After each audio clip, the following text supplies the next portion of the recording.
intrigued?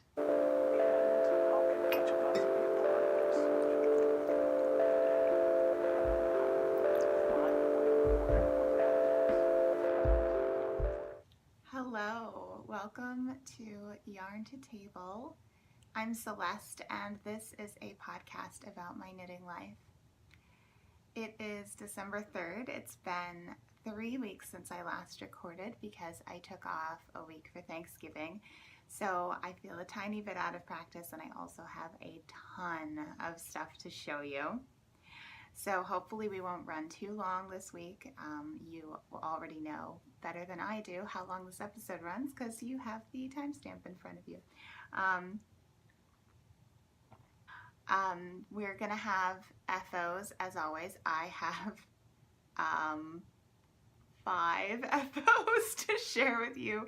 Well, one of them is a hoe. I have 3 other works in progress, a couple of which you've never seen before. One is an oldie. And then I have actually so much on the horizon, so many new upcoming knitting plans that I'm excited to share. And I also have quite a big stash enhancement because, with the Black Friday sales, not that I went out or actually bought any of them on Black Friday, but that weekend it enabled a little bit of wool piggery.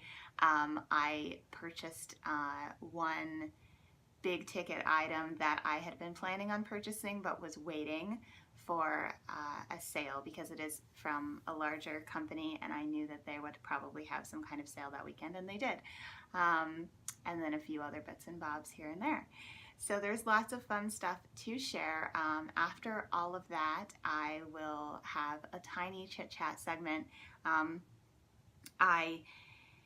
It'll probably be a bit of a long episode, but I don't want to cut the chit chat just because there is so much to catch up on. So I want to talk real briefly as much as I can about what's going on with me, and I want to share my bullet journal with you because I've been bullet journaling for 2 years now, and it's something that is really, really helpful in my day-to-day life.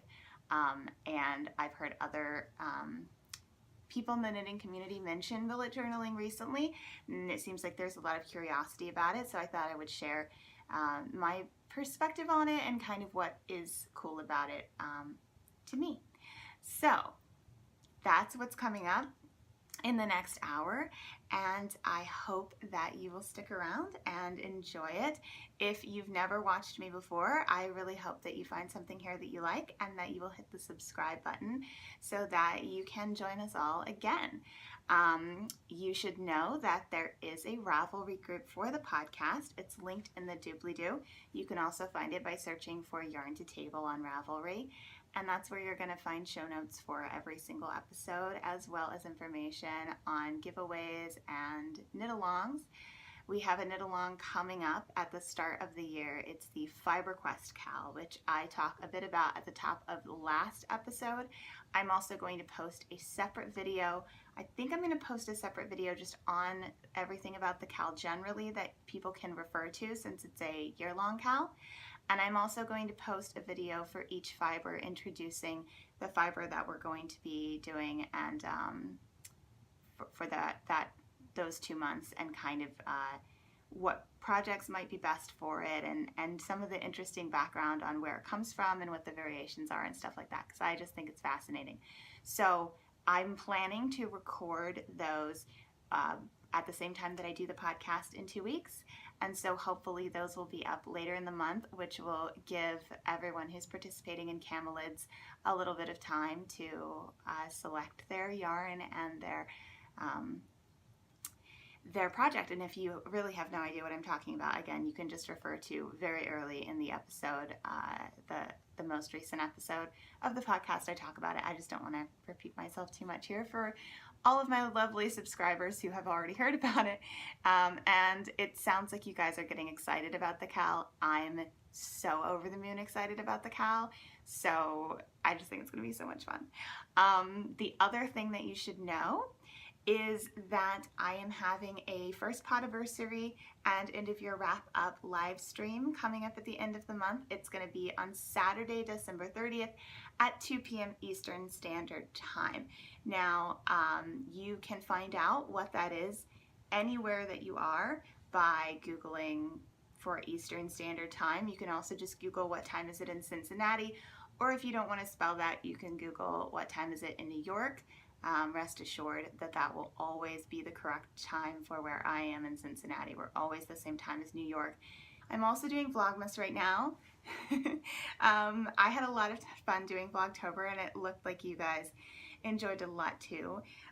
And I've always wanted to do Vlogmas because I just absolutely love watching Vlogmas videos.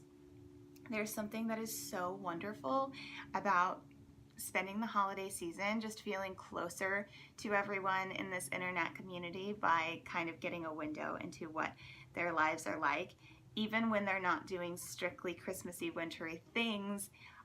Just sort of seeing what everyone else is doing at the same time, it makes me feel so connected to everyone, and I really am excited to share that as well. So I've already published 2 episodes. I'm filming the 3rd one today because it's the 3rd of December, and I will be doing that all the way through December 24th.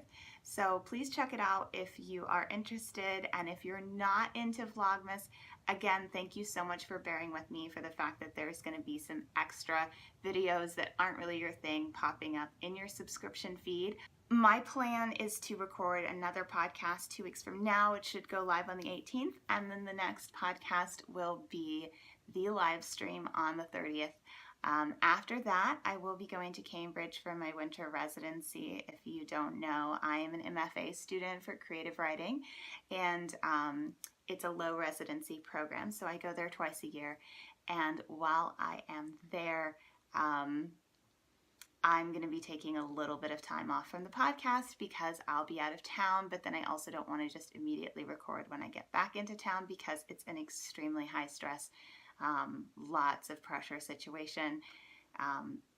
Traveling in the snow in the winter in New England is a little bit stressful to begin with, but it's very intensive schoolwork while I'm there. Like, there's a lot getting crammed in my brain, and then when I come back, it's going to be full speed ahead into the next semester as well.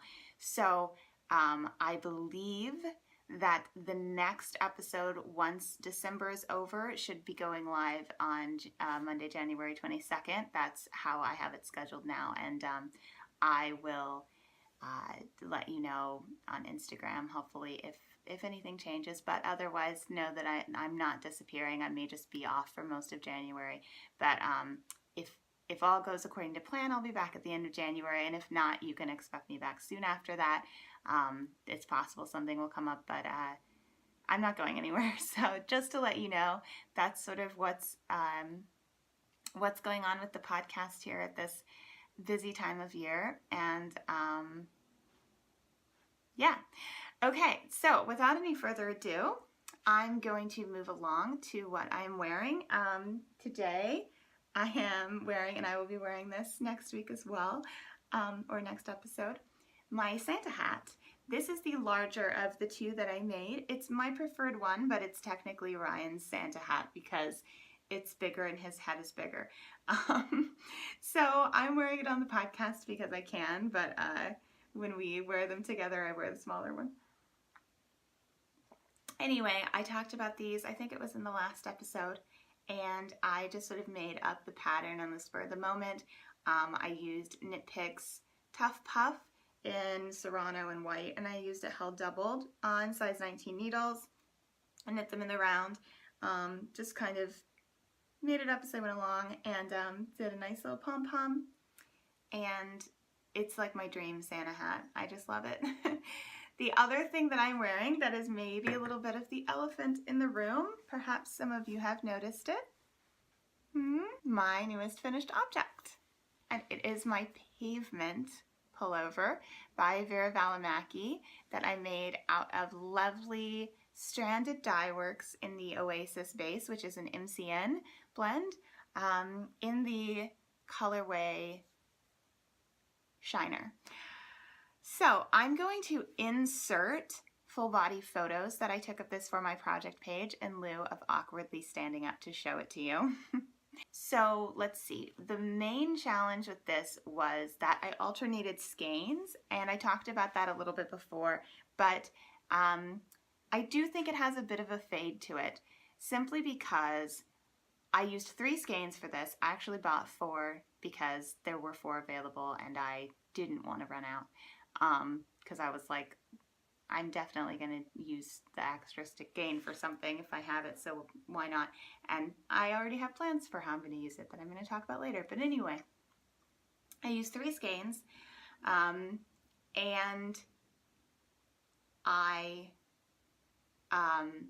one of them was noticeably, in the skein, noticeably more purple and less gray than the others. So I had 2 that looked really similar, and then I had a more dark one and a more purple one, and I ended up using the more purple one. And what I did was I actually knit the yoke all in one color, and then I sort of like made peace with the fact that I was going to need to alternate. So I started alternating. And the fact is that even though I alternated for the rest of the sweater, the bottom of the sweater is just a little more purple, and that's just the way it's going to be. So you can kind of maybe see it here on my sleeve that it starts more gray and it gets more purple, and that's sort of how the entire body of the sweater is as well. So when I picked up for the sleeves, I was very particular about that, and I made sure that it got the same kind of subtle fade that the body of the sweater got by marking, you know, how many rows I was at when I changed to which yarn and everything. I ended up entirely using the yarn that I started with, and just having a little bit left over. Well, actually, I think I ended up having about 30 or 40 grams left over combined from the other ones.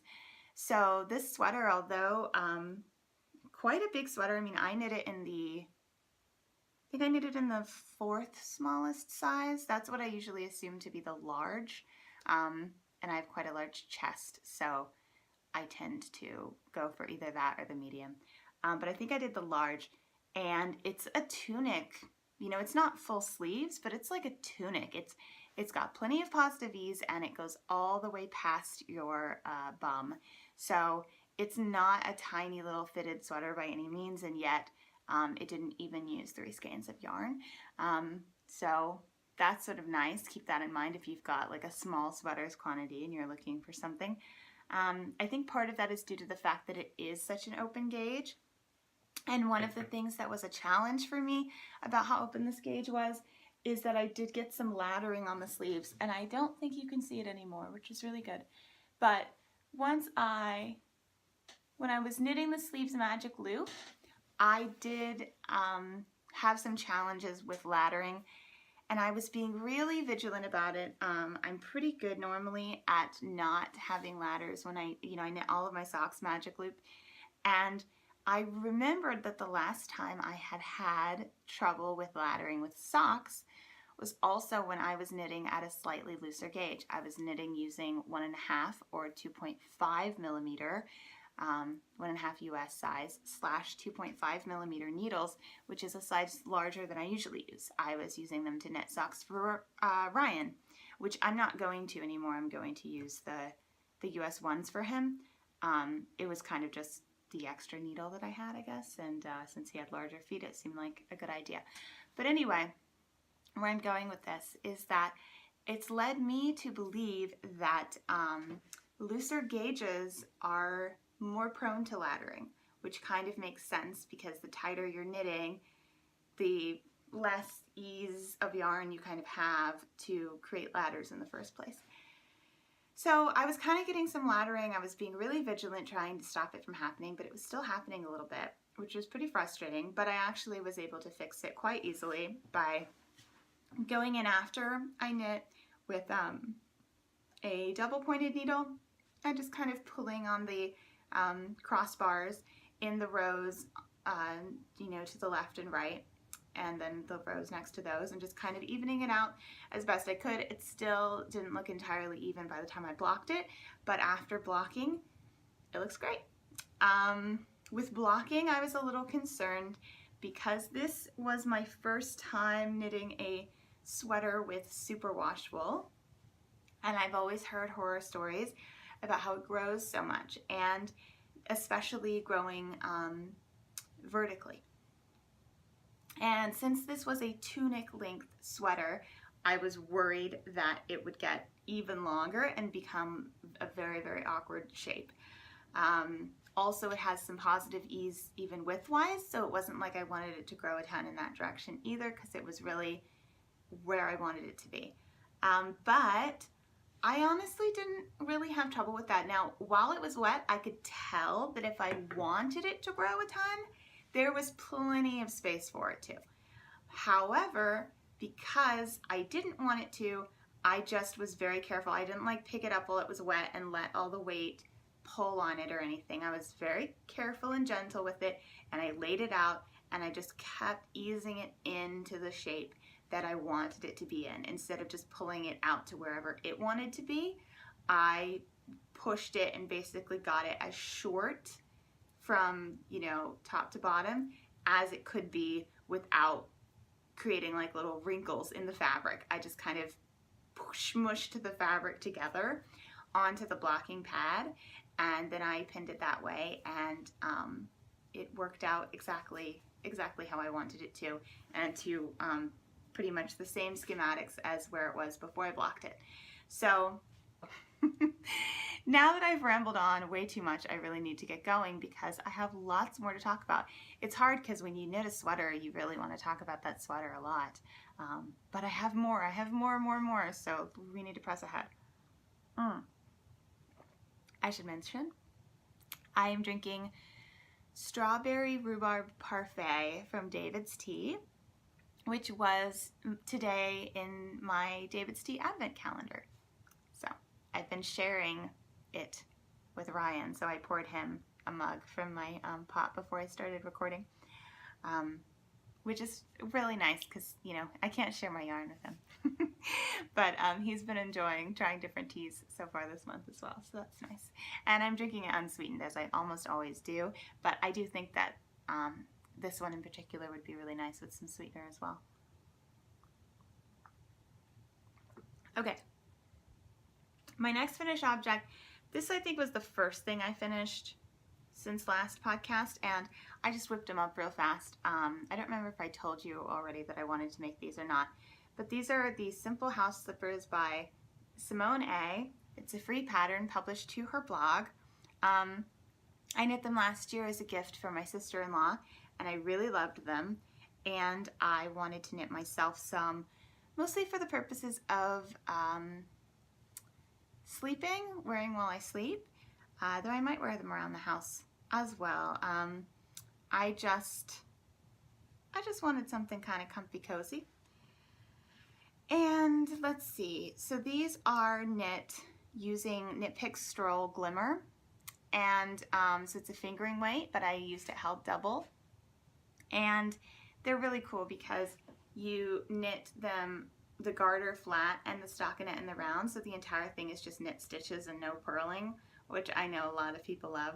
And then the decreases at the toe are actually based on what you might do for a mitten more than a sock. It creates this nice little rounded thing. And I know these probably look tiny. I mean, they look tiny to me, but they actually stretch quite a deal when you put them on your feet. So I haven't had a chance to wear these yet because I wanted them to be fresh when I showed you on the podcast. But there they are. Not a ton else to say about that. But yeah, FO for myself. Now, I also finished a pair of socks, which are the Gilmore Girls themed socks that I've been knitting only when I record Return to Stars Hollow. And I was able to finish them, I don't know, a week ago. Everything's blended together now. So these are made out of a special Gilmore Girls one-time only sock set that Molly of a Homespun House made. And the main colorway is called the Pop-Tart Dilemma. And the contrasting is called Coffee, Coffee, Coffee. And I just did a nice little 3x1 rib. I did them a little shorter than I normally do, just because I was feeling it that day. I did a heel flap and gusset, which I'm typically partial to a Fish Lips Kiss heel, but I don't know, I was just feeling it. What can I say? I really love this yarn. I love these tiny little speckles of neon that pop up in it. And I have a ton of it left, so I'm not sure what I'm going to do with it yet, but probably something fun. I have a little bit of the contrasting left, which I'm hoping is enough for Fish Lips Kiss heels on another pair of socks, which I have some plans for, which I've mentioned before, but I'm not sure how many grams a Fish Lips Kiss heel takes. And I know it probably varies from person to person, you know, because we're all knitting different gauges, different stitch counts, whatever. But if you do happen to know off the top of your head how many grams 2 Fish Lips heels take for you, let me know, because I would love to hear that just as a rule of thumb. I know I need to measure it myself, but I never remember to do it. Anyway, these are fun. I'm excited to wear them. I've been saving them to show you first as well, so I'm really, really happy that I get to wear them now. I'd never done a full ribbed sock before, and so I'm excited to see how they fit and how they wear. I know that this is a really good thing to do when you're knitting gift socks to make sure that they have a good fit. And I'm also thinking that I'd like to knit more baby socks in ribbing so that they will fit, you know, babies and kids as they grow a little more, you know, by the same sort of principle. They'll fit you when you're smaller, and then they'll stretch more when you get bigger. So I think ribbed socks would be really good for that too. And I really don't mind ribbing as much as I once did. I don't know what that is. Purling in general, I'm more into now than I used to be. I really can't explain it. So anyway, I think that's all I have to say about these. I will just say, related to Return to Stars Hollow, on Friday, which was the first day of Vlogmas, I found out that someone I really admire listens to Return to Stars Hollow a lot and loves it, and I kind of freaked out. And if you want to know more, it's in Vlogmas Day 1.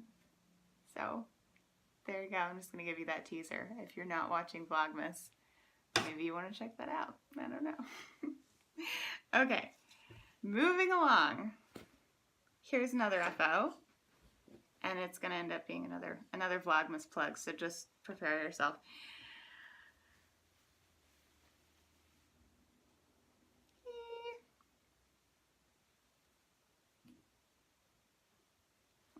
I knit the Spirit of the Birch and felted the Spirit of the Birch scarf, which is Ryan's Christmas present, along with a book that I don't know what it is yet. We always give each other books on Christmas Eve and then read them that night, which I think I read was an Icelandic tradition, and I was like, yeah, that's awesome. So we've been doing that for the last few years. But I also tend to knit him something just because I can't help myself. And a while ago, so I got the book Woodland Knits, which is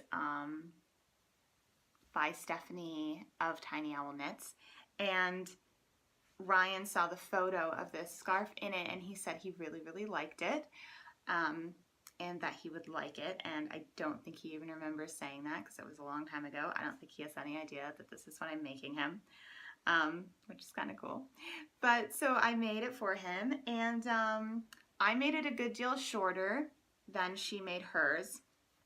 You can see it's sort of, if I put it on just like this, it kind of, the fringe starts right at my waist.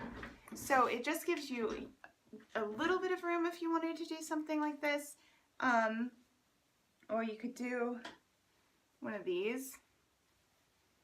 But again, it's fairly short. Hers was extremely long, which was very beautiful, but it didn't seem like the length that Ryan would prefer. I couldn't ask him because it was a surprise, but I know him pretty well, and I'm pretty sure that he would prefer it to be a little bit shorter so that it's not just dangling down and flying around everywhere. I think he would prefer something that he can tuck into his coat and it kind of stays there. So hopefully that was a good call. I was possibly a little bit selfishly motivated by that, for that, also because I just did not super love knitting this. But primarily it was because I thought he would prefer it. Because I was thinking about knitting it shorter even before I discovered that I didn't love knitting it. Nothing wrong with the pattern. It's like it's a bulky weight. You're doing this stranded knitting and you're constantly cutting it. You're not carrying it. So you add in the dark color and then you trim it with scissors. And so that was like annoying that you had to do that constantly. Because it was super bulky, it wasn't the most comfortable in my hands. So yeah, whatever. I knit this out of non-superwash wool of the Andes, and in the pattern she used a dark brown, which I guess is more authentic to a birch tree, but Ryan wears black a lot, and I thought that he would appreciate like a really dark charcoal, and I think it still totally creates the birch tree effect.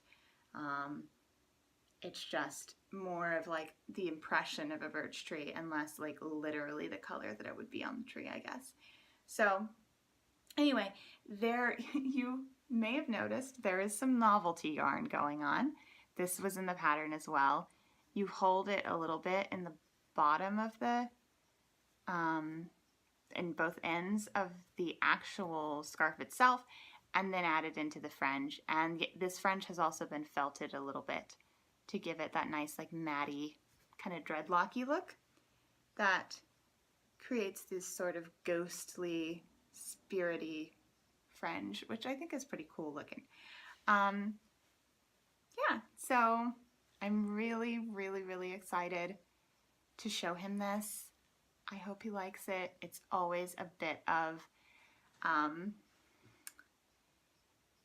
the anticipation when you make someone something and you want to know if they like it. Like, I know you guys can relate to this as makers. I'm having that. I'm a little bit nervous and I'm really excited to give it to him. He's like the most knit-worthy person in the world. He truly, truly appreciates all of his knits. He loves them so much that he takes knits from me. I showed in Vlogmas yesterday that he has now adopted the low hat that I made. He also adopted a devil's hat that I made a very long time ago. When we had just been dating for not very long, I showed up to his house one day wearing it, and he was so in love with it. It's been his ever since. And recently he adopted my Weasley's Are King socks, which I accidentally knit 10 rows too long for myself. No idea why. And it turns out that that's enough for them to fit him perfectly, which is awesome. So, yeah, so those are his now. So what I'm saying is he loves my knitting enough that even when things aren't specifically for him, he will adopt them, which means to me that he needs just even more things to be knitted specifically for him, because he clearly wears them not just because I made them, but because he genuinely loves them.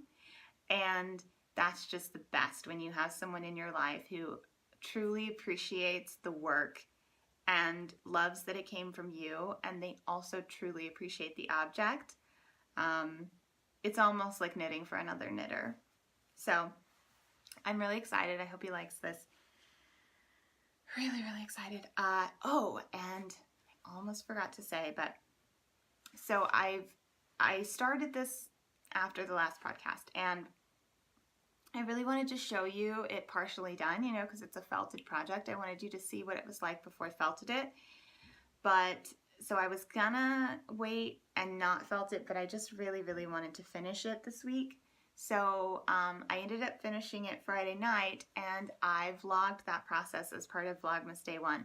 So if you watch that, you can see what this looked like before it was felted. You can see me sort of talking about my felting process and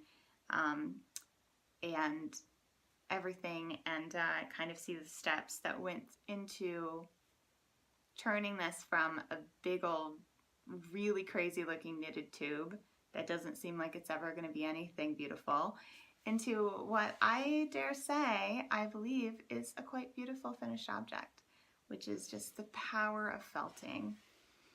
So that's 3 finished objects, 3 weeks.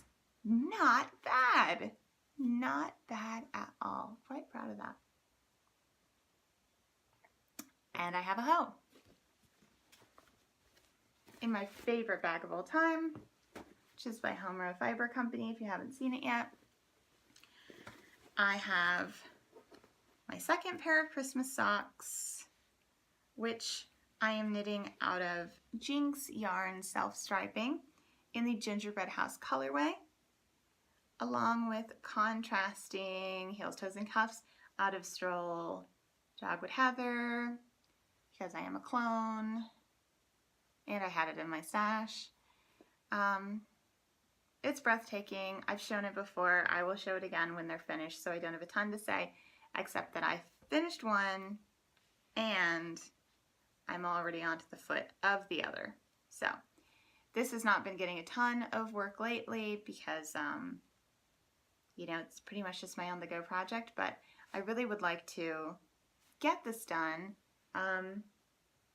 because I have some Advent socks going, and be nice to give them, they're taking, you know, some of the love, and I'd really like to get these done now that it is December so that I can start wearing them. Yeah, so I need to do that. So anyway, they're just my usual sock formula, and they are breathtaking, honestly. I completely adore this yarn, and I've waxed poetic about it before, but again, I have a lot to get through, so I don't want to waste too much time on stuff that I've already said. Okay, so that brings me to works in progress. That's a work in progress, obviously, and I'll just do these next since I mentioned them, my Advent socks. I just found this cute little bag. I apparently got something from Sephora in it last year or maybe the year before, and I threw it up with the wrapping paper and things because I thought it might be fun to use for a gift or something. Then when I was getting the Christmas things down, I found it, and I had been wanting a Christmassy project bag, and all of a sudden there it was. So, you know, it's quite small, but it's perfect for some Christmas socks. And right now I have my Advent socks, which I am knitting concurrently. These on a high sharp, so it'd be nice if I finish the gingerbread house, I can start using that chow goo that's in them, because I do prefer the chow goo. And these are on my other chow goo.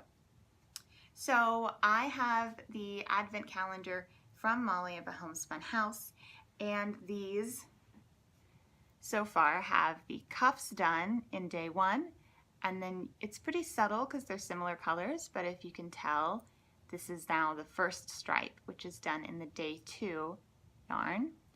And so I'm going to do a stripe for every day. The heels are going to be a day and the toes are going to be a day.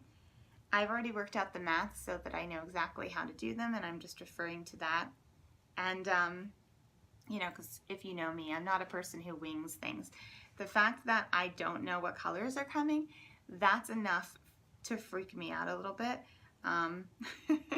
So I'm certainly going to plan out all of the math in advance. But yeah, these are exciting and fun and just a nice little thing to be a part of my Christmas celebration.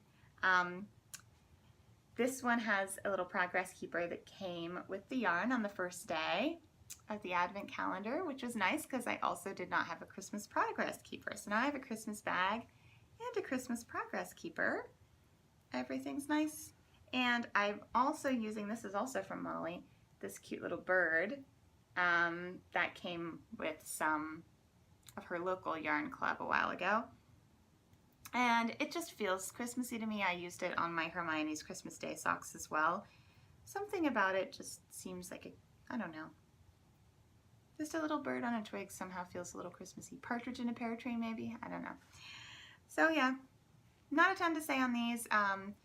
Every stripe is just going to be 6 rows, which is very few, but I wanted them to be normal size socks. Knee socks would be really fun with something like this, but because I've never knit knee socks before, I didn't want to have to fuss with any kind of calf shaping, because that's something I'm going to have to figure out if it's needed and how I want to do it and everything. So the first time I knit knee socks, they're going to be their own challenge, and I really just wanted this to be what it is. So I calculated them to be at the length that I would normally do socks, though I am wanting to try out some knee socks sometime soon. But yeah, so it means the stripes are quite narrow, but that's fine. And let's see. Yeah, so the stripes are 6 rows, so I did an 18 row cuff, which is 6 times 3. I like my cuff to be a multiple of the stripes when I do a striped sock, because I think that it really balances the proportions of the sock nicely. And I just did a twisted rib. Oh, I did a German twisted cast on. I keep forgetting if I've ever said this, but a while back I was talking about comparing the German twisted and the long tail. And I have now become a convert to German twisted. Not because it's particularly stretchier than long tail for me, but it does look neater, and it didn't really take me that many times to memorize it.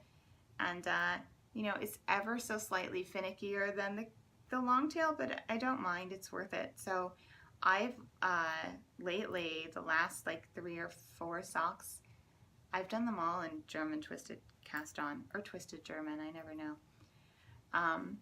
And I wanted to update you guys on that because I had talked about it before, and I had kind of come to the opposite conclusion before, that it wasn't worth it, and now I think it is worth it. So anyway, for people who care about minute details like that, there it is. All right, I have 3 more whips. Man, we gotta get through this. Okay, this one's very exciting. You know it's Harry Potter related when it's in this bag. Now this was a hibernating project. I had started this last November and then set it aside, and you've never seen it on the podcast because I started the podcast last December. What did I say? I started this last November. I'm not sure if I said that, or December. I started it in November. I started the podcast in December, so you've never seen it because I have been, it's just been hibernating. And it's really, really, really, really, really, really, really, really cool. Are you ready for this?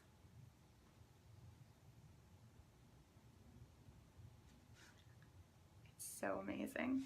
So these are the OWL Mittens by Celeste Young, and they use stranded knitting to show a scene with owls on the front and Harry Potter spells on the back. Some of them, like Expecto Patronum, are, you have to hold both of your hands out together to say it. This is going to be Expelliarmus. And then others are just, like Avophors, are just a spell in and of themselves. These are like so freaking cool. I love them. Now I don't love knitting on them so much, which is why I set them aside for a while. I started them because I was in the middle of a stranded colorwork kick, and they are not as much fun as a more regular stranded colorwork pattern. So none of the rows are like memorizable, so you kind of have to look at the chart the whole time instead of just looking at the beginning of the chart and then doing the row. And that means it takes a little bit more concentration, which just means it's not appropriate for all places and all times and all frames of mind. And that's why it kind of ended up getting set aside. But I really would like to have them. I'm on a bit of a stranded kick again. I'll show you another stranded project. Well, actually, both of my next projects that I have to show you are stranded, although I haven't gotten to the stranded work on one of them yet. But anyway, I found myself thinking about when I'm in Cambridge in the winter, it's going to be very cold and I'm going to have to walk to campus every day from the inn where I'm staying. And what I wear on my hands here are leather gloves that are cashmere lined, and they're quite warm, but I know that mittens can sometimes be warmer, and I started to wonder if I might want mittens as an option just in case they are warmer and I need something warmer for kind of long walks in an extremely cold place in the coldest month of the year.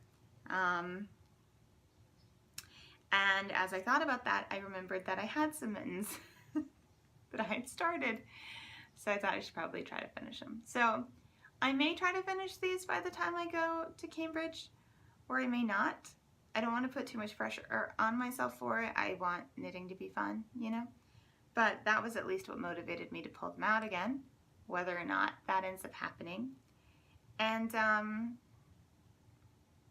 they're really, really beautiful. I have this Weasley Christmas cookie jumper, Weasley jumper Christmas cookie progress keeper, which is kind of perfect because it's Christmas time and it's Harry Potter. Anyway,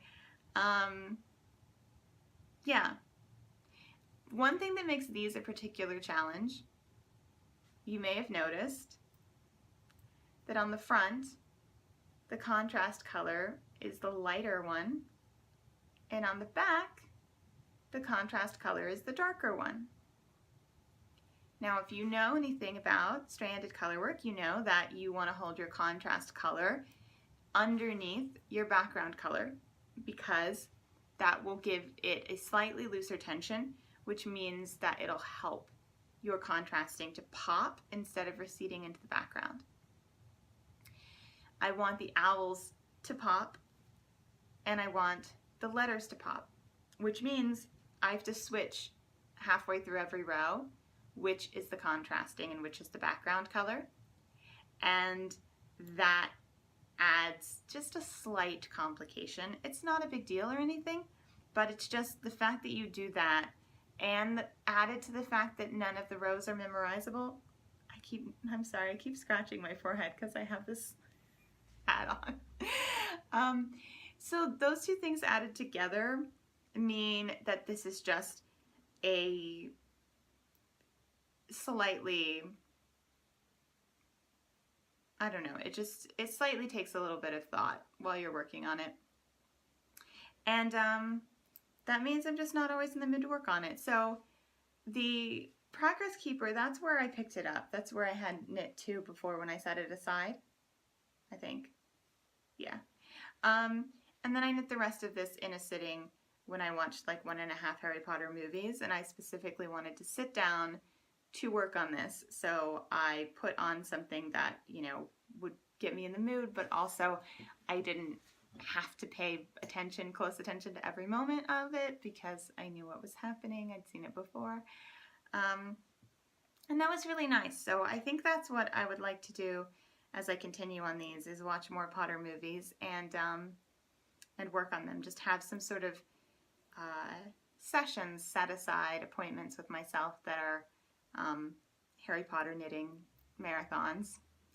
And I'm just knitting this out of Knit Picks palette, which is their yarn that's designed for color work because it is a little bit grippy and it comes in a lot of colors. And the actual colorways are on my project page.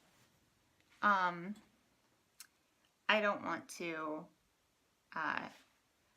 just always mention the colorways or feel like I have to mention the colorways all the time. I didn't mention them with this either because they are in the show notes and they are on my project pages, which I keep up to date.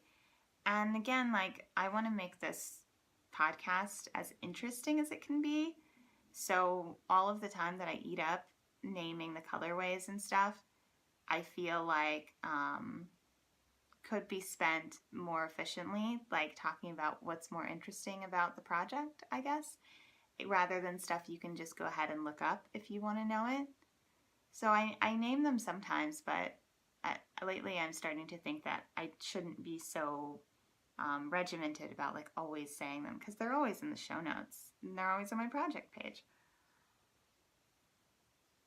I do try to always say the designer's name just because it's like I want to give credit where credit is due, I guess.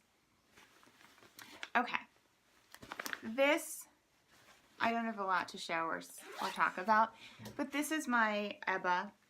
It's another sweater that I started around the same time as the Pavement, and then I discovered that I'm probably not someone who should work on 2 garments at the same time. So it kind of got set aside while I finished up the Pavement. And I picked it up when I finished, and I knit very few rows on it. I think I knit from where this progress keeper is. So, you know, this is it. It still doesn't look like anything except a bunch of black yarn with some white, orange and white cat hairs on it. But I just wanted to mention that it is back on the table. I want to make it my focus now. I want to get it done. I want to get to that sweet, sweet color work at the top. And I just wanted to remind you of it, so I'm going to show you. This is the sweater. I'm knitting it obviously with a black background. I'm going to have white stranded work, and I'm going to have red where the red is. It's really, really, really beautiful. It's inspired by the Setesdal traditional Norwegian knitting, but it's made a little bit more modern, fitted, you know, designed by Diana Walla for Quince & Co. I'm not knitting it with Quince & Co. I'm knitting with non-superwash Knit Picks Full of the Andes. And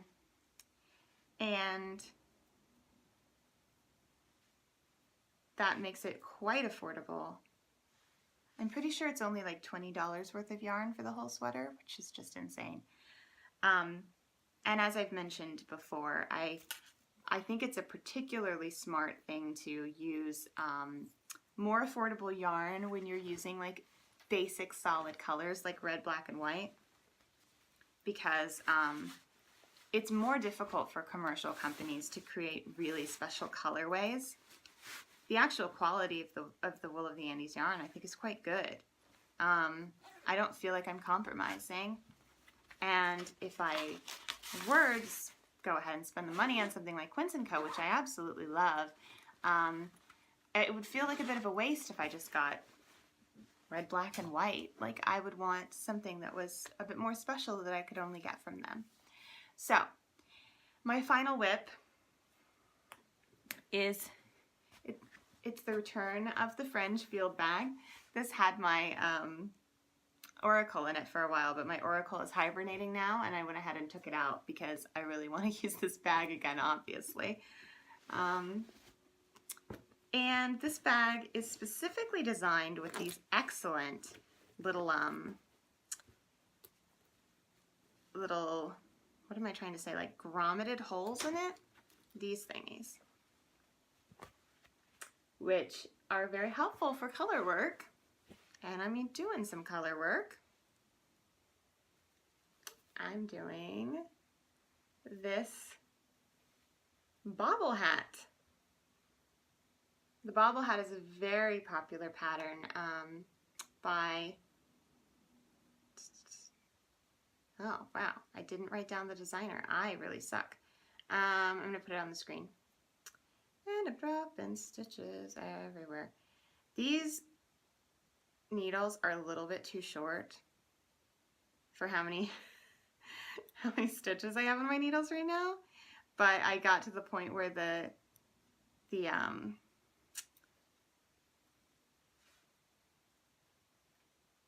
circular was too tight. So anyway, they're fine really.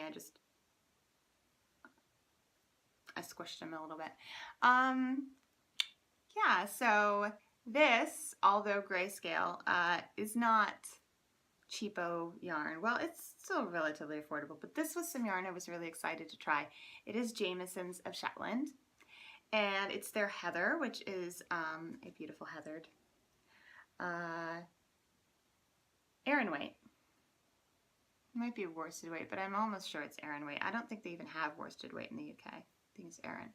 Anyway, The actual color names are on the project page and then the show notes, but the pretty much all bobble hats you see have colors for the background, and I really like the idea of doing a grayscale one, particularly because the sheep motif, which is extremely cute and I love it, it's a little out there. To have sheep on your hat is a little more than what I typically wear. Just because I tend to wear, like, I'll wear like cutesy stuff like this around the house, but when I go out, I tend to wear a more like simplified, sophisticated sort of look. And so, although I loved this hat, I was a little hesitant about whether I would ever actually wear it. And I started to think that it might actually look, you know, relatively sophisticated, still cute and funny, but a little bit more the kind of thing I would wear if I did it in all gray. And I just think it looks stunning in all gray. It looks exactly how I pictured it, and I think the effect is as good, if not better, than I imagined. So I'm really, really thrilled. I've been loving working with the yarn. It's this beautiful, natural 2-ply. I'm a big fan of the Fruity Knitting podcast. They are incredible. I actually just became a patron of theirs because I just love the work that they do so much. And they went to Shetland Wool Week, and they've been sharing really great stuff from it in their last couple podcasts. Just some of the most interesting stuff I have ever seen about knitting. Highly, highly recommend their Shetland Wool Week coverage. They interviewed this woman, I'll pop her name up on the screen because I don't remember it, but she has the world record for the fastest knitter, and she grew up professionally knitting as a child. Everyone in her family, everyone in her village was knitting these yokes, Fair Isle yokes, for machine-produced sweater bodies that, you know, because there was the huge trend of Fair Isle set by the, who was he, the Duke of Wales? Is that what they made him? King Edward, after he abdicated. This is the second time King Edward has come up on the podcast, which is weird. Anyway, he was very into Fair Isle. He made it quite popular, created a lot of demand, and created a lot of work for very poor communities in Shetland. So she talked about and showed like how she knit these. I'm getting off on a huge tangent, but it was the most fascinating thing. She had all these beautiful examples of Fair Isle, salvaged yokes from things that her mother had made. She showed different Fair Isle motifs that she had created as a teenager and knit into sweaters, and it was just the most fascinating thing. So I also saw some stuff of behind the scenes at Jamison's, and obviously I've heard people talking about Jamison's before, but that made it really interesting how it was just completely Shetland made and just such a beautiful testament to the knitting heritage of that area. And so I was looking it up and I just saw such spectacular colors. And I know this is all grayscale, but don't worry, it's coming later in Stash Enhancement. Just some of the most incredible, incredible colors. And I really wanted to try them out. So I've always wanted to do a bobble hat, and I thought, now's the chance, let me do this. I actually got that idea. I was sort of further spurned on by the fact that at some point in this place, in this period, I watched an episode of the Dunkelgrün podcast with my friend Anna, hi, and she actually made a couple bobble hats. I think she's made 3 now for herself and for some family members, and she was saying that she made them out of Jamison's and that it was the warmest hat she could ever imagine. She lives in Switzerland, and she said it was so perfect for really windy, really, really cold winter weather. Like no wind is getting into your hat and making your head cold at all, which, you know, when you do stranded, it's like double thick, and it just sounded wonderful. I also had Cambridge in mind. I was thinking, what if my regular hat doesn't feel warm enough and I wish that I had something warmer? Maybe I should get on doing that bobble hat. So I ordered some. I ordered some spindrift for something else that'll show you, and I had to order that from a separate place than carried the heather, because I had very specific colors I wanted for that.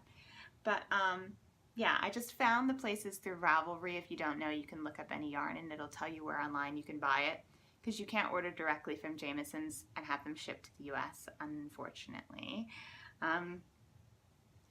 But anyway, that's the story behind the yarn and why I decided to make this. But I do want to talk a little bit more about the process of it. I've knit this completely according to the pattern. I actually knit the ribbing just one row shorter, only because when I was getting to the end of the ribbing, I was starting to get really scared about my yarn chicken situation. As it turned out, I don't know if do I have it? Yeah. This is all I have left of the first color. Not very much at all. So, which is great. But I really didn't want to run out, and I could already tell at the end of the ribbing I was starting to get scared about running out. So I just thought, why don't I do just one row less of ribbing? It doesn't really matter, and it'll help give me some extra in case I need it for the color work where it does matter. So that's the only modification I made. And this, unlike the OW Owl Mittens, this is the kind of thing where you can easily memorize every row, which makes it really fun and addictive to knit.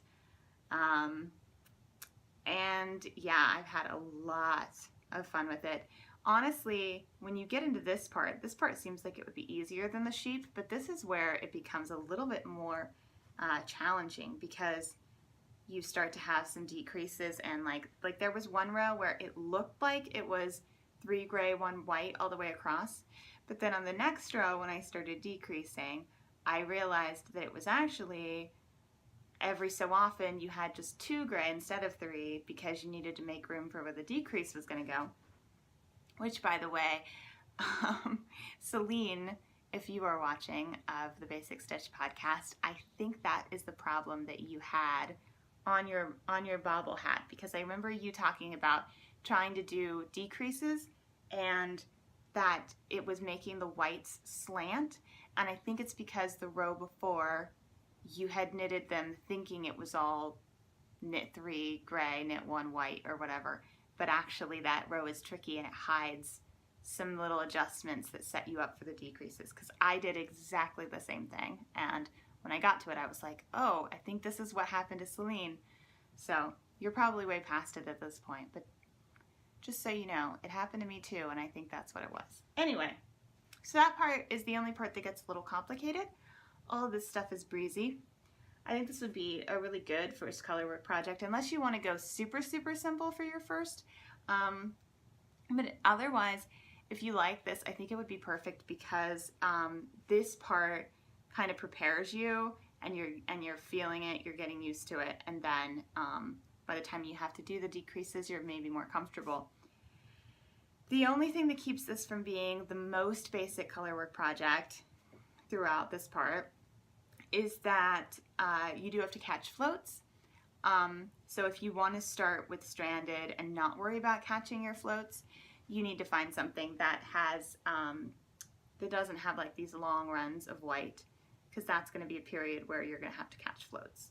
So you can find stuff out there if you want to start basic, but my first color work project involved floats, and I didn't mind learning all of it at once, so I don't think you necessarily should feel intimidated. This is a wonderful, fun hat to make.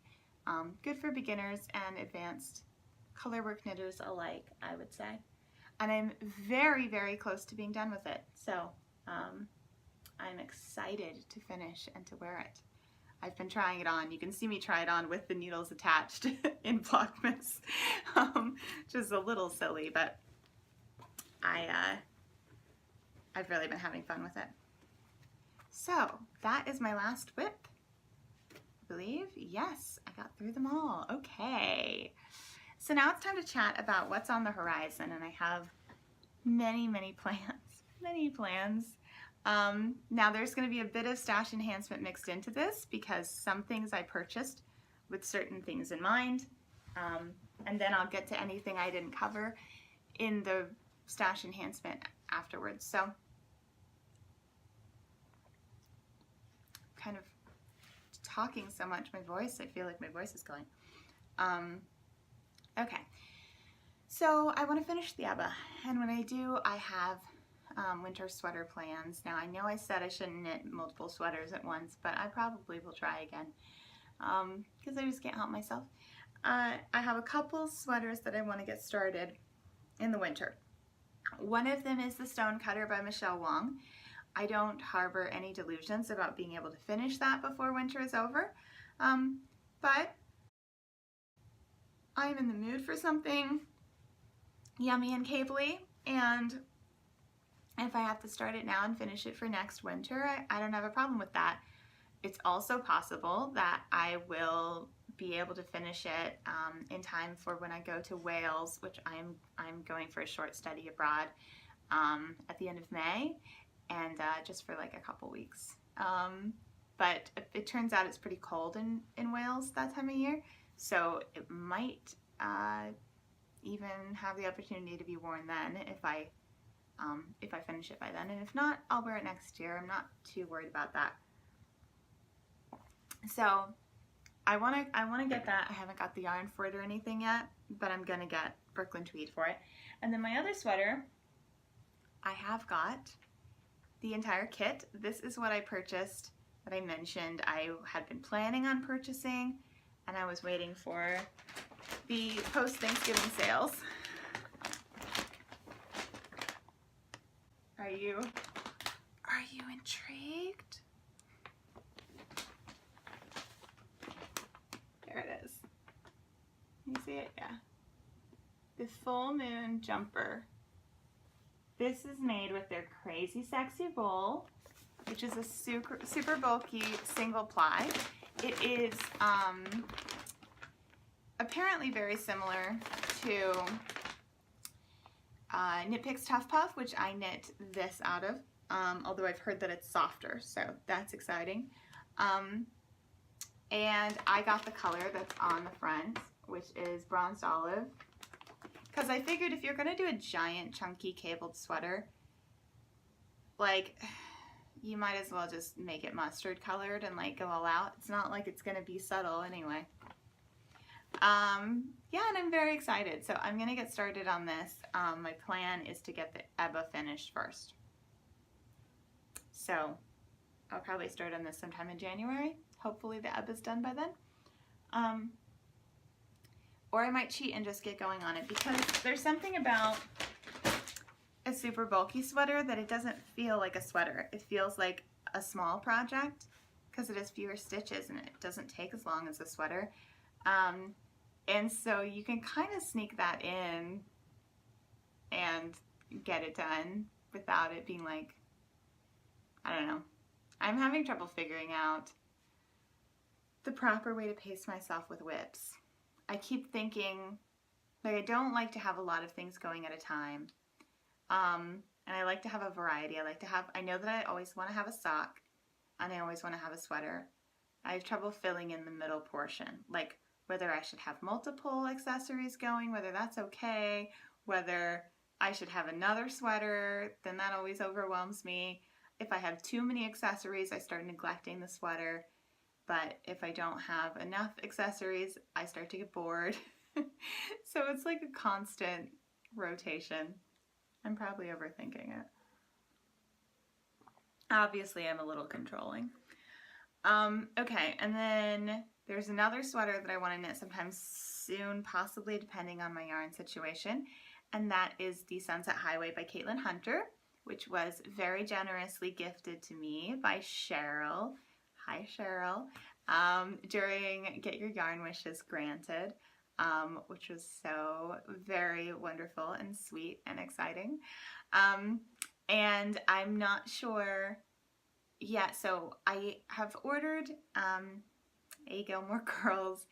I actually ordered the sock and the shawl Christmas Club from Woolberry Fiber Co. And the shawl club, because I couldn't decide, you guys, and I need more treat knitting for Return to Stars Hollow, because we're not going to finish for another year. So anyway, I needed more Gilmore Girls yarn. That's my excuse. It hasn't arrived yet, but I know that the shawl club is 2 skeins, and it's a non-superwash plied yarn. So I'm sure it's great for a shawl, but it would also be perfect for a sweater. So depending on that colorway, I might make that the body of a Sunset Highway sweater. I'll have to see if it's a colorway I would like for the body. And then if it is, I'm gonna determine what the other colors are based on that and whether I already have them in my stash or whether I need to go looking for them. If you don't know, I don't have a very large stash, so typically stash diving can be kind of limiting. A lot of times I buy things only with certain projects in mind. So it's possible there's some stuff already in my stash that's going to work with that, but I don't have a ton to look through. So all of that is to be determined. But you know, if it works out that the Shaw Club yarn is what I want for it, that might be coming up sometime soon. However, if I'm going to need to buy all new yarn for it, that's probably going to be on the back burner and be something that I do a little bit later. Another thing I would like to start in January is for the Land of Camelids for the Fiber Quest KAL, and that is the Laura Lee shawl, which is by Lisa Hans, and I want to do it in my La Bien-Aimée Allure, which is a baby alpaca and silk blend. And I have it in these two beautiful complementary colors. And I think they would make a gorgeous Laura Lee together.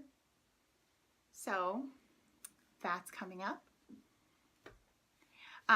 There is another shawl. It's actually a wrap, the Chances wrap by Charlotte Bory, that I would like to make sometime. It's not a high priority and it's going to depend on my other whips, but I have figured out all of the yarns that I want to use for it, and I'm going to show those to you. This is a really, really beautiful brioche wrap that I've wanted to make for a long time, but I wanted to have the perfect yarns for it, and I have figured them out from my stash. Pretty proud of myself. The two in the middle are actually sock sets. You can see there are socks in the back. From the Homespun House Harry Potter Club. They're really, really special, and I like the way they look together. This is the leftover shiner from my sweater, so you can see it's a little bit darker, right? And this is really, really special yarn that Andy of 10,000 Stitches dyed, inspired by me and my color palette, which I wanted something really, really special to use this in because I love it.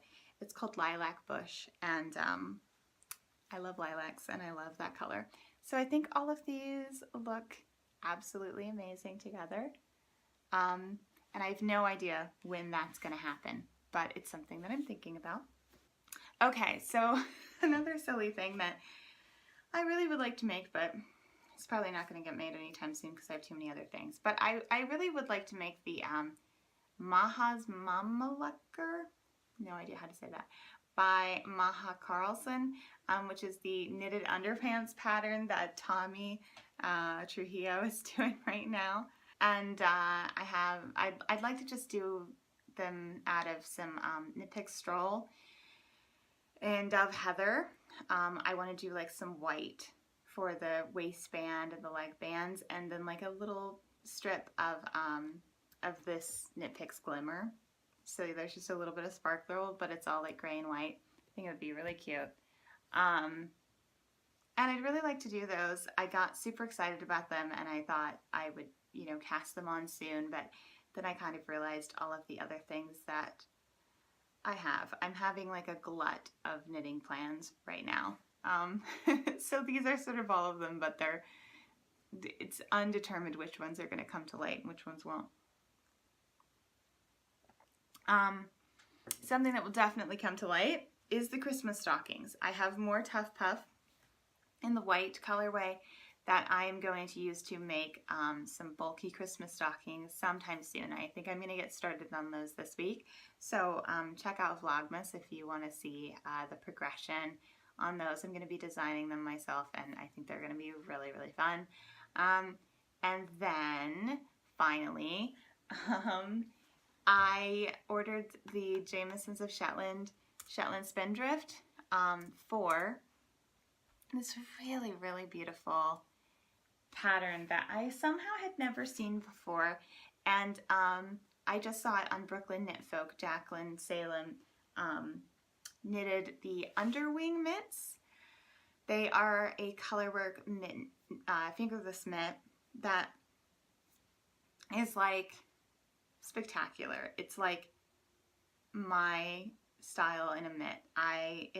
Like the moths and the moon phases are just like symbols and designs that I think are so beautiful. And as soon as I saw it, I knew that I wanted to make it like immediately. As I mentioned, I'm on this colorwork kick. So I really should finish the OWL mittens before I cast these on. So I'm going to try to be good and do that. But hopefully the desire to knit them will not have passed at that point. If it has, I'll just set them aside for a while and wait until the stranded bug comes back, because I'm sure that's inevitable. But I went ahead and ordered the yarn because I figured out exactly the colors that I wanted, and they're so beautiful. So the background is going to be out of Fog, which I think is my very favorite colorway I've ever seen in my whole life. It's got like mint and pink in it, but it sort of reads as a gray. And those are like my favorite colors. And I'm gonna do the details with this beautiful oxblood, which is called Peat. So these are gonna be the main body, and then there is this opportunity to do a bit of a duplicate stitch pop of color on the under wing of the moth, which is where the pattern gets its name. And I'm gonna do that in this sort of neon color, neon coral kind of, which I think goes really well with these two as well. You see it over here? Yeah. So, pretty jazzed about these, not gonna lie. Really excited. I gotta finish this OWL mitts. But, Jamison's such beautiful yarn, so beautiful. Okay, so that's everything on the horizon, and I have a little bit more stash enhancement to share with you. First, I mentioned that I got the advent calendar from a homespun house, so I just thought that I would show you. This is the yarn for day 3 that I unwrapped, and I have yet to ball it up. Just a little glimpse at that. And then I put in an order for Tuft Woolens hand balm, which I've never tried anything Tuft Woolens before, although everyone raves about them. And I had noticed that my hands were getting dry when I was knitting, and so I thought, why don't I get these? They'll be tiny little hand balms that I can keep in my project bags, and it'll be nice. So I put in an order, and I got the vetiver and cedarwood, which smells amazing. Campfire s'mores, which is like a sweet smell with like the smell of a campfire, which is freaking amazing. Royal Apiary, which was the is lemon and lavender, love. And then I got Refresh, which is mint and lavender, but Ryan has stolen that from me. He really liked them too. So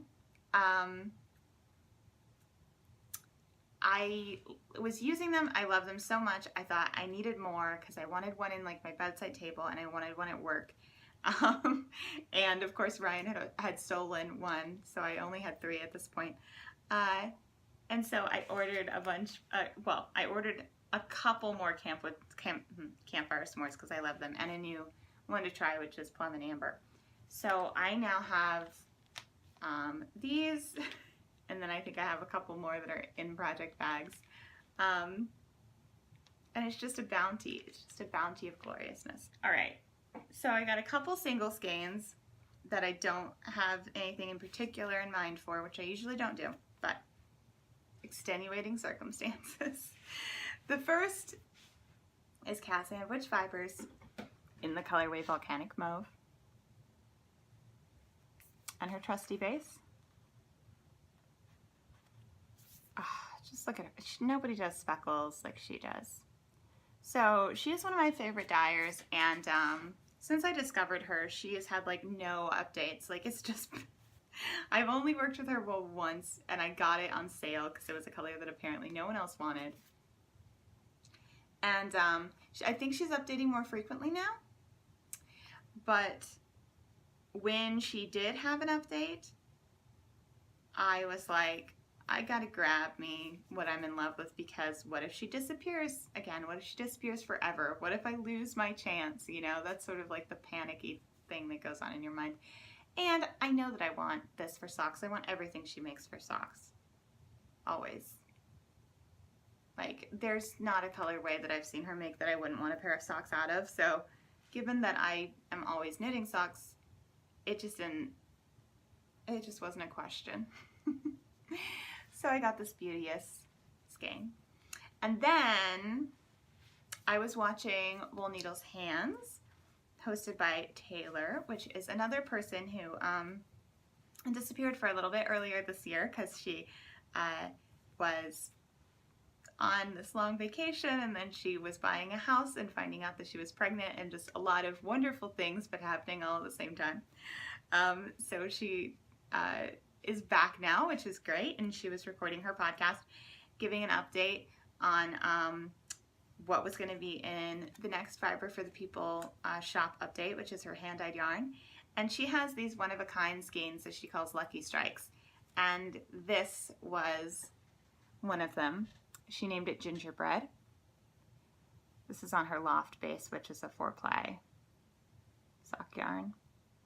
And I don't know if you can see the really subtle red speckles in here, but it's just dreamy. I adore this. Like, I would make a sweater out of this.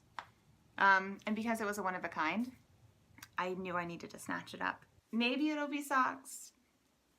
Who knows what it'll be, but it'll be something special because it's really, really beautiful. I think this could make a very gorgeous pair of patterned socks, like cable-y socks or lace socks.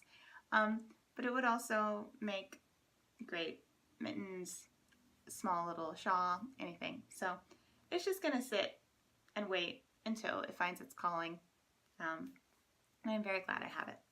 And I like that it's Christmassy, but it, you know, with the name, but it doesn't have to be Christmassy. It could be anything. So I like that. And then the final thing, this isn't something I purchased, it's something I won, but I wanted to show it to you. This was my prize for the Deep Dark Night KAL with Squirrel Pie Productions. I entered my Wicked Spell hat that I made in October for this. And this is a beautiful handmade project bag by one of Tommy's viewers. It's got spiders on the inside. And it glows in the dark. Oh, so cool. So incredibly cool. I really, really like it. Even though it's not Halloween, I want to start using it right away. I was saving it to show to you guys. I mean, not like I couldn't have shown. I don't know. What I'm trying to say is I set it up here in my office because I knew I wanted to show it on the podcast. And because it's been sitting up here for a few weeks, that's pretty much why it doesn't have a project in it. But I think I will start using it right away for something because even though it's not Halloween, it's just so cool. I can't help myself. And she also sent me, because she's very sweet, some little mini skeins. And they're kind of Halloween-y colors. And I really like the way they look together. So I think I would like to use them together in something like a baby hat or some baby leg warmers or something. I just think they're awesome. So, yep. And that is that. We got through it. That was a lot, right? Whew, that was a lot. Okay, so I just have a little bit to talk about in chit chat. So I want to show you my bullet journal, and the reason for that is I lately have been so grateful for my bullet journal. And I kind of wanted to tell you like what I use it for and why it's helpful to me, which is that lately, and this is a real challenge, you guys, like this has been rough, but I've been having a lot of, I guess, cognitive problems, which is just not in like a serious way, like I'm like a permanent way, but because I'm a full-time grad student and I work full-time and I have a lot of projects, I started school about half a year ago, and a few months ago I started to notice that I just had like mush brain. Like I would not be able to function the way that I normally would. I wouldn't be able to remember things or stay organized or think of the right word or just like, and for a while I thought maybe it was all in my head and it wasn't actually that bad and it was just my anxiety. But then enough things happened recently that I was like, this is real. And I finally convinced Ryan that it was real because he was kind of trying to calm me down and tell me like, it's not any worse than it used to be. This is probably just your anxiety.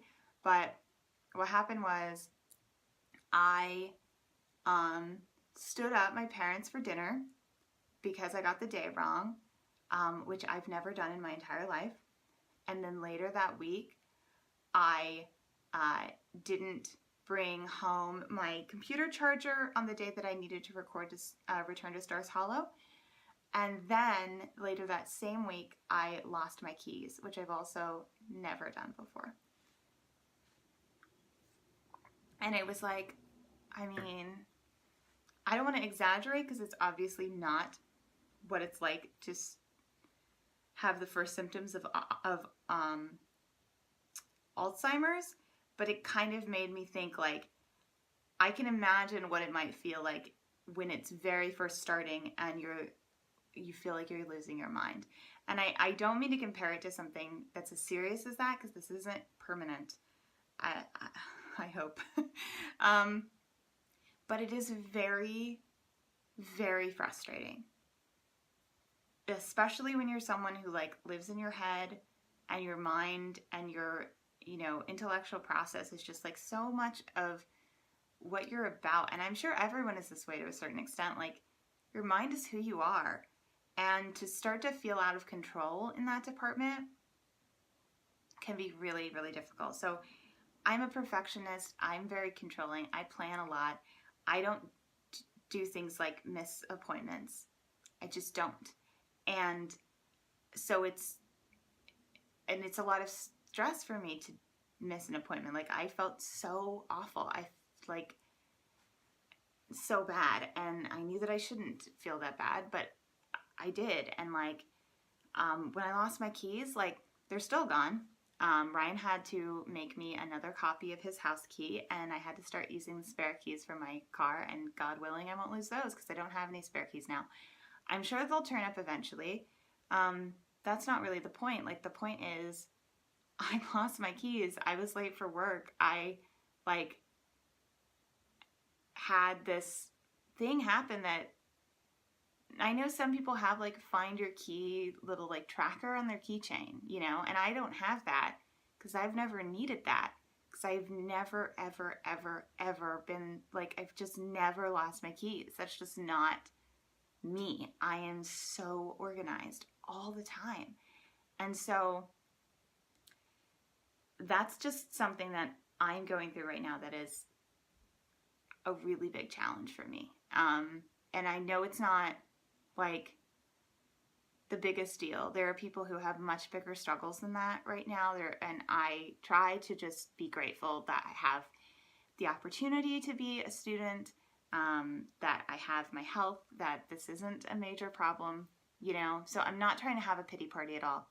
What I am trying to do is tell you that this is something that has been such a saving grace for me that I've built this into my life, because as it gets harder to keep track of things with being in grad school and having this mind mush,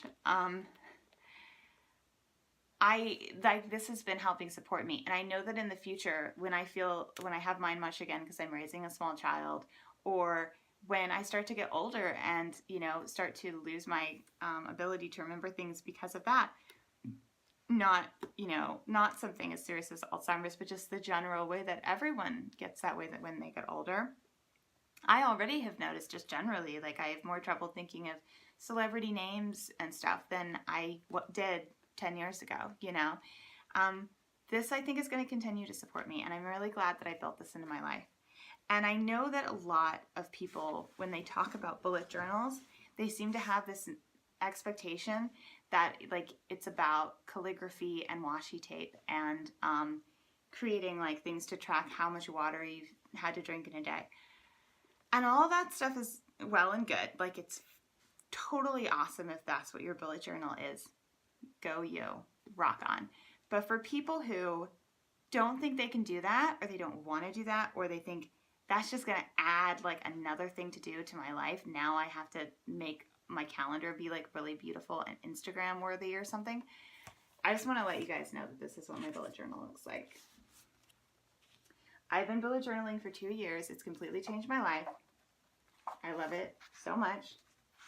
And it's not a bunch of beautiful illustrations and multicolored pen and washi tape. It's not. Now, I get a little fancy with stuff sometimes, right? I have these little banners. I have this little progress tracker on the books I was reading. Sometimes I like to be cute with it. I do this for my monthly spreads. I take the time to make it look pretty just because I want to. But you can do it however you want. You can make it as fancy or as not fancy as you would like. That's my birthday, so I did a little birthday cake. Cute. I wanted it to be all black because I like the simplicity of only having to have one pen with it at all times. This was about utilitarianism. It was not about creating a beautiful art project. I like it to look pretty, but I didn't want to set the bar for myself so high with writing like everything for work is in green pen and everything for the podcast is in purple pen, right? Like sometimes you have such high ambitions, at least this happens to me, that when I fail to achieve them, it sort of ruins the whole thing. So it's like you'll plan to do a bullet journal and you have all these beautiful things that you want it to look like. And then when you can't keep up with it, you just stop bullet journaling altogether, right? And I found that as a perfectionist, a good way to deal with that for myself, because for some people you might be able to just not hit those achievements and then you just readjust and you keep going and you're fine, and that's cool. I found that for myself, it helps to set a really, really realistic expectation for myself from the beginning, because then I can hit it, and then if I want to go higher, I can go higher at that point. But for me, if I overshoot, I have a lot more trouble readjusting. My bar is I'm going to have a weekly spread and I'm going to use it. It doesn't have to be multiple colors with beautiful handwriting and washi tape and stickers and stencils, etc., etc. So this is this week. I do get a little fancy up here when I lay out my week's thing. I tend to write out all of the weeks all at once, and I'll like listen to a podcast or an audiobook or something while I'm doing it, and it's nice. And then it's just my regular crappy handwriting. This is where I keep track of my books and my knits for the week. And it's just very attainable. And again, once a month, doing something pretty like that's fine. That's, my level. Maybe you don't even want to do that. Maybe you want to do it fancier. Whatever you want. And some of my pages, I do like some fun stuff, like how I do but it's simple. So how I do my what I read in 2017 page, I like to make it look like a bookshelf. But all I really have to do is write the title and just do the shape of a book around it. I just add to it every so often, and it ends up creating something that's really cool, but it doesn't stress me out. So the thing about this, to get back into what I was talking about with the mind mush, is that it has been so helpful for me to outsource everything I need to be holding in my mind at once so that I don't have to hold it in my mind. I write down everything that I have to do, and it's all in one place. And that's what's so beautiful about the bullet journal, is that the calendar and the to-do list and all the lists and all the things that you're planning are all in one place. And so it's like, because I have this, as soon as I put something into it, I know that it's taken care of because this is where I will go to it in the future. I don't have to keep track of a bunch of different books, my schedule and my grocery list and my blah, blah, blah, blah, blah. I know that if it's here, it's going to get done.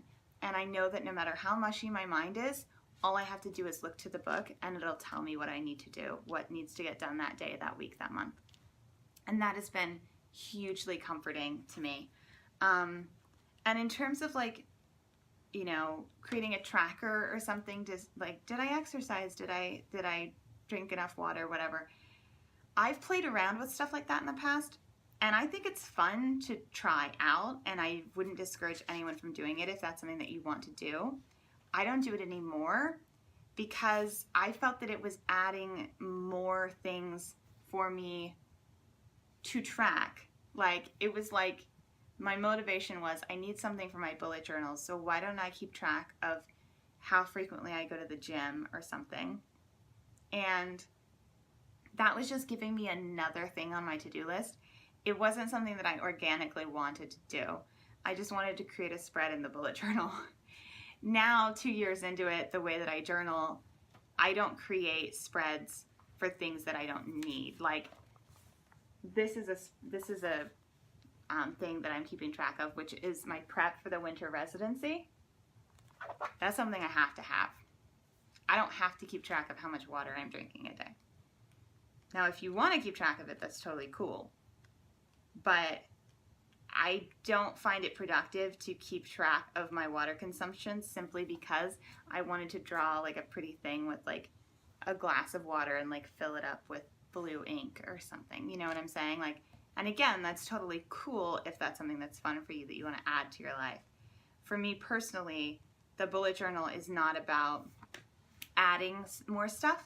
It's about managing all of the stuff that's already there. And for that, it is so hugely helpful. I would recommend it to anyone. So I guess what I wanted to say with this is that if you have tried this before, or if you just haven't tried it because you thought like, this is too much, that like, I don't need more stuff in my life. I don't want to be that like, I'm not artsy enough, or I don't have enough free time to do that, or whatever. I would consider thinking about it from this perspective and see if it might actually be a helpful thing to have in your life, and you just need to reframe it as a tool instead of like another obligation. So I don't know. I just wanted to share that because it's something I've been feeling really grateful for lately, is having that to help me manage my life. So, speaking of unmanageable things, this is now an extremely long podcast. I hope you don't mind too much. I did have a ton of stuff to share with you because I was off, and you know, I maybe should have omitted the chit chat segment because of that, but I really wanted to share that chit chat as well. So, what are you gonna do? I'll see you back here in 2 weeks, and thank you so very much for watching.